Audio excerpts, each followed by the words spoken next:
بسم اللہ الرحمن الرحیم، اللہ کے نام سے شروع جو نہایت مہربان ہمیشہ رحم فرمانے والا ہے۔ قد سمع اللہ قول التي تجادلك في زوجها وتشتكي إلى الله والله يسمع تحاوركما إن الله سميع بصير۔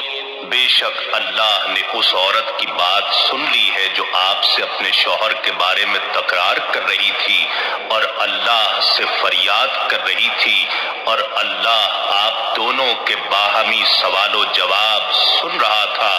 بے شک اللہ خوب سننے والا، خوب دیکھنے والا ہے۔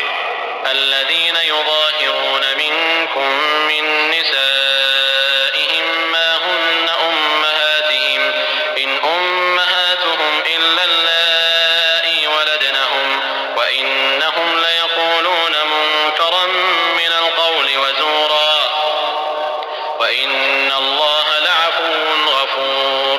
تم میں سے جو لوگ اپنی بیویوں سے زہار کر بیٹھتے ہیں، یعنی یہ کہہ بیٹھتے ہیں کہ تم مجھ پر میری ماں کی پشت کی طرح ہو، تو یہ کہنے سے وہ ان کی مائیں نہیں ہو جاتی، ان کی مائیں تو صرف وہی ہیں جنہوں نے ان کو جنا ہے، اور بے شک وہ لوگ بری اور جھوٹی بات کہتے ہیں، اور بے شک اللہ ضرور درگزر فرمانے والا، بڑا بخشنے والا ہے۔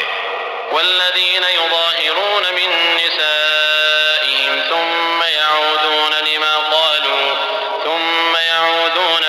قالوا فتحرير رقبة من قبل أن يتماسا ذلكم توعظون به والله بما تعملون خبير۔ اور جو لوگ اپنی بیویوں سے زہار کر بیٹھیں پھر جو کہا ہے اس سے پلٹنا چاہیں تو ایک گردن غلام یا باندی کا آزاد کرنا لازم ہے قبل اس کے کہ وہ ایک دوسرے کو مس کریں۔ تمہیں اس بات کی نصیحت کی جاتی ہے اور اللہ ان کاموں سے خوب آگاہ ہے جو تم کرتے ہو۔ فمن لم يجد فصيام شهرين متتابعين من قبل أن يتماسا